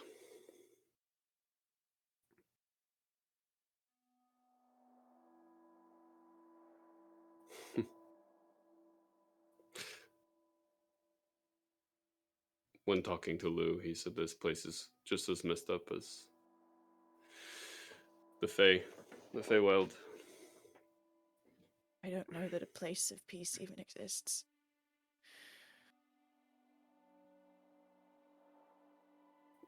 We have the idea of peace. We're going to keep fighting for it.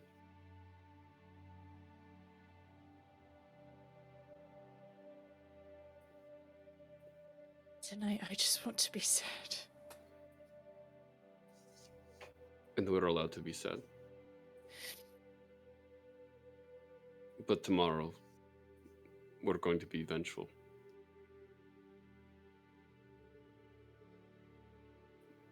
And we're going to keep moving forward.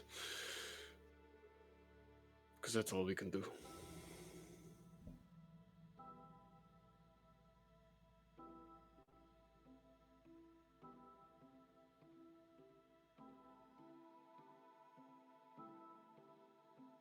And Timber's just going to sit there in silence for a while.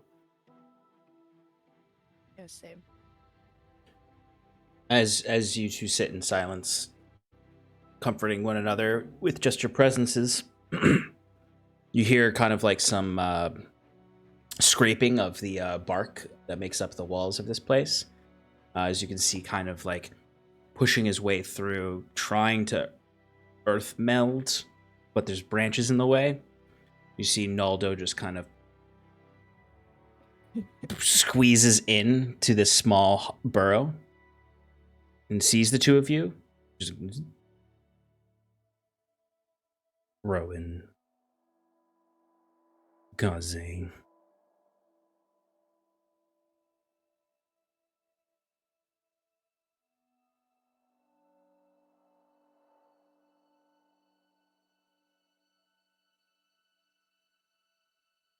And he doesn't seem to know what to say either.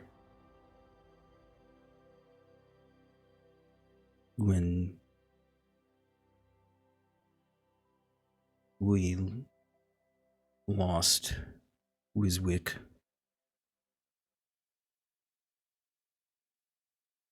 I thought that was the worst it could get.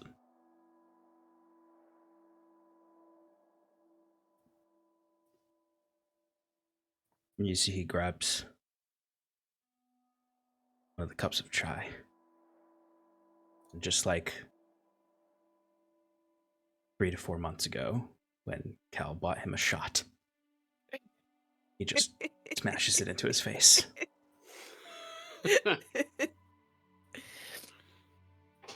Zoom.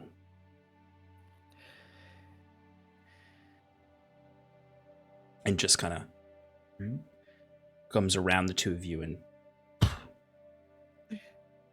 sits so he's kind of around you.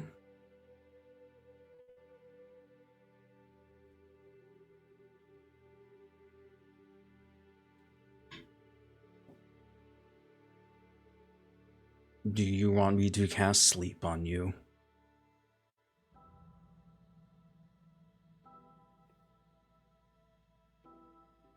Not yet.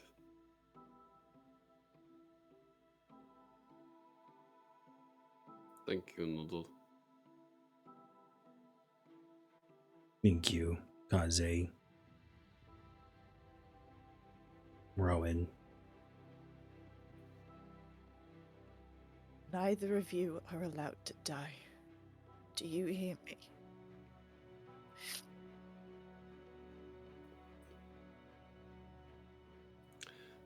One little smirk. Well, Timbers. I don't think Lou is going to let me. Nolda pokes the arcane core in his chest and is, I don't think that I can die. I am too many.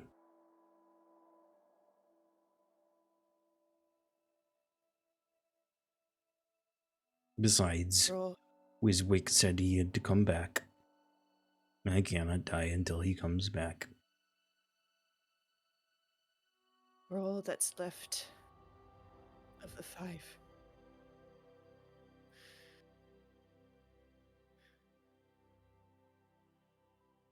I once heard Huron whisper to himself, there must always be 5.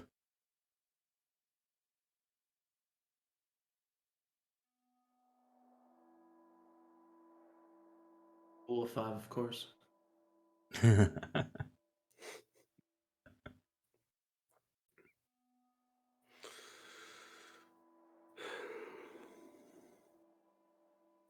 journey with what we got.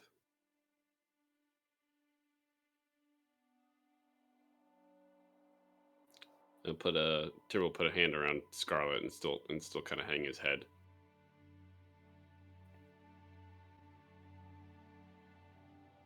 I lean into the both of you.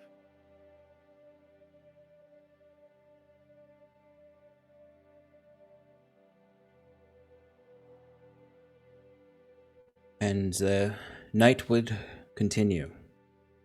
And though you might not rest, your eyes would get heavy, even with grief, and you would drift in and out of sleep. Comfort of dreams, perhaps, to awake back to a nightmare. But sooner than you'd probably like, the morning would come for all of you. You would each awake of your own accord. Rested, but still wounded. The new day comes for vengeance. Morning rises. What would you all like to do? I want to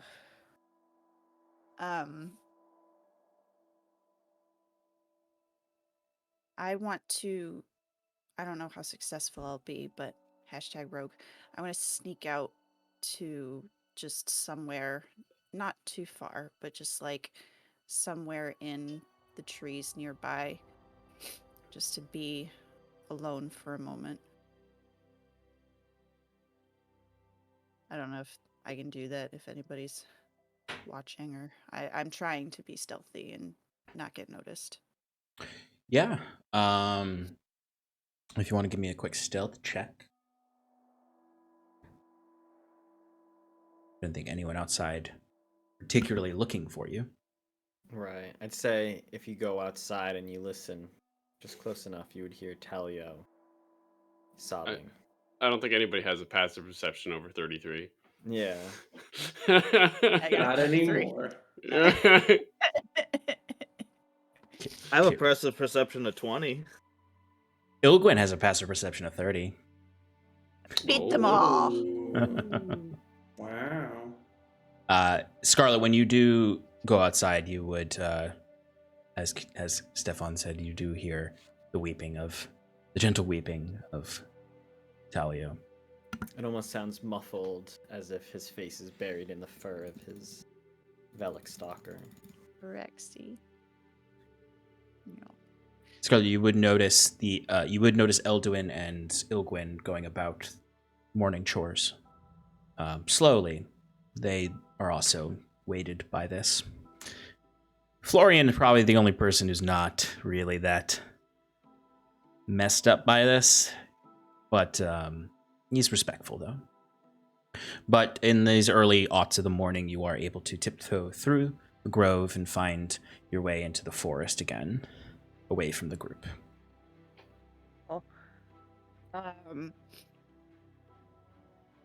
I want to stay there until I can feel mind blank wearing off. And when I do, routinely, when things hurt this bad, I immediately go to try and let the Cirrus take over so I don't have to feel it. Because it's terrible. But this time, when I reach for that, after I feel the parasite and I feel her presence again, I'll think of Kieran. And I'll see his face. And I'll hear his voice saying, "You don't need to do this." Don't give in to despair, Scarlet. Let the fire warm you.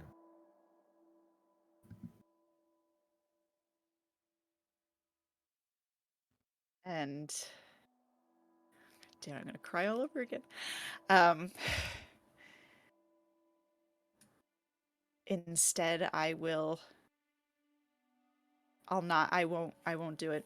I won't go for her power. And I will immediately go find Sarathil. Immediately. Well, he's sitting right in the middle of the grove, so it's easy to find him. Sarathil. Sarathil! Yes. Mind Scarlet. blank, please. Oh, my lord. Quickly, Of quickly. course. As I'll touch the dot and reach out.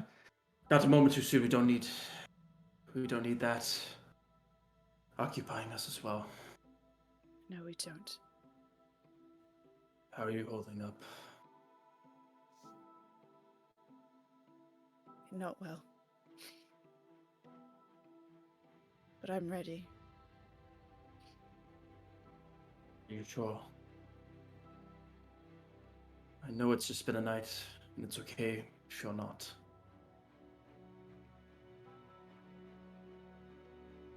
I'm not. But we don't That's have fine. time. It's fine to not be alright. Use that memory.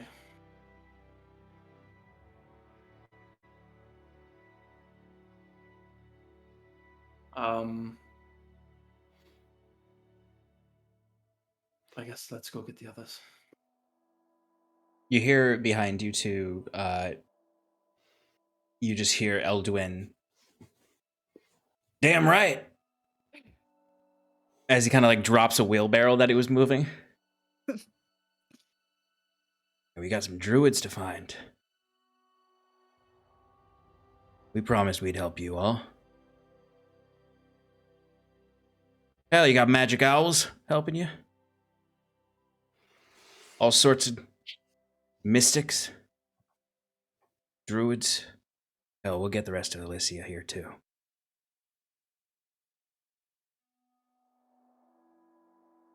Hells Gonna will need bring her. this.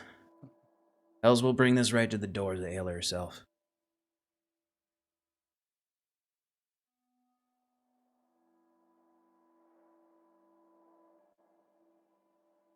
She needs to feel the pain that she's caused all of us. Talray, you'd be coming too, also in the courtyard here. Yeah, We I'd will. imagine. I'm kind of. It looks like I didn't get great sleep last night. And yeah, hearing upon that, like they're ready to work, I'm just like, all right, let's get to it. These while you're getting your friends together, maybe we should start on some reconnaissance for these monoliths you were talking about. I will, when I start hearing his voice, I will turn around, look him straight in the eye. Let's get one thing perfectly clear before we start moving. You are not the leader of this group. Euron is. No You don't intention to get- be. You don't get to make the decisions. And you don't get to tell us what to do. Who says you should be in charge? No one. But it's not Hey. you. Please, let's all relax. I know we're tense. Thinking Talray was just merely a suggestion. It sounds like one. While the three of you start to get into a slightly tense moment, and Elduin is also in there, that tense moment. What are all your passive perceptions? 20. 19. 17. 10. All right, anyone who has a 16 or higher? Woo. I don't mean to exclude you, Mike. But you're excluded. But you're excluded. Look at the pretty flowers, guys. Sarathil's distracted by needing to calm the big personalities in the room. Yeah, it's getting hot. Yeah. The rest of you, and I imagine Timber, as you're coming up to the surface and everyone's kind of gathering together, would hear a cracking sound. For a moment, you get tense because the last time you heard a splintering sound like this was when the stranger showed up. Oh, yeah. Yeah, I immediately draw my gun in the direction of the sound. Okay. Anyone anyone has an 18 or higher passive perception would see through the brambles of the trees what appears to be a streak of fire bolting through the sky of bright red and amber color. And it appears to be coming directly towards the grove. Look, I'm not trying to be the boss, but we need to get out of here now. And I just fly off. As he starts to fly, like any kind of projectile in the distance, also like when a dragon flies in an Elden Ring, it's really fucking fast. And you suddenly, it's just you start to feel a little bit of heat on your faces, and the ripping sounds of the fire grow larger, and it lands. It bursts through the trees, rips through branches, and lands in the center of the grove. There's a small crater that happens. You see smoke, black smoke billows from it.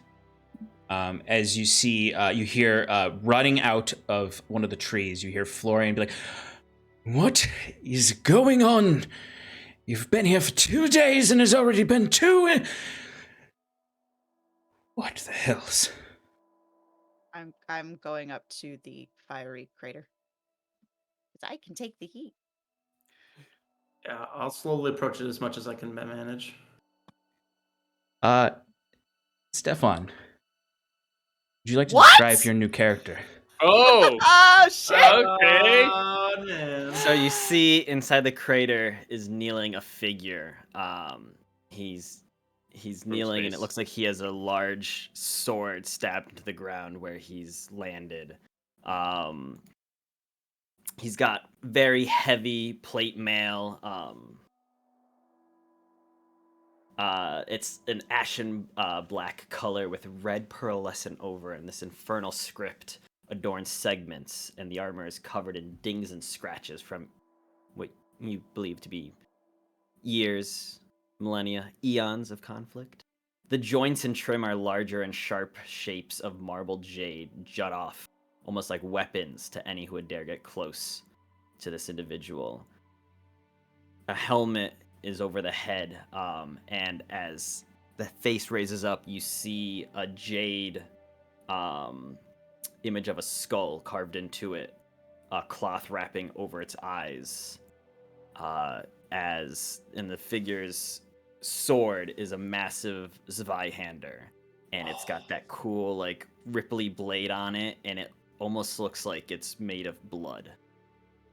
As this figure looks up at you all, its faceplate still down, as it rises to his feet, takes the sword out, and goes, "Wayward 5. And as it pulls up its faceplate, oh, I'm getting blurry, you would see what first looks like a abyssal face. This skin of dusky jade. You see 6 small eyes, 3 on each side. Underneath it, horns coming out from the helmet, but as the light touches it, you see it shimmers and changes to a softer color, a softer face. Normal eyes, though the left pupil has this symbol on it. And you can see deep auburn hair coming down as it walks forward and goes, "I," in a different voice, "am Ekbarl Goth, Seneschal of Ikor, here on the command of Zendariel the Everflame, Didact of Blood, Dawn Mother, and the Heart Swarm. You've lost your leader, but do not fear, for I have come to lend my aid." As he walks forward, and as he walks forward, you almost see like this trailing of flame in his footsteps. And that's where we're going to end tonight. Oh no! Oh no, that's right. Oh god. Oh god! Hell yeah! I love how each like new character that jumps in is just like more and more astray from just Beautiful. like regular character.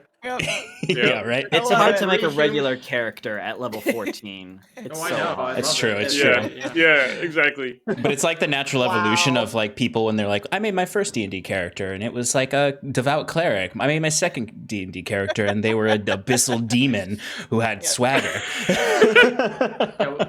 Went from a group of 5 of humanoid beings to including a undead necromancer, then a dragon elf, and now a demon.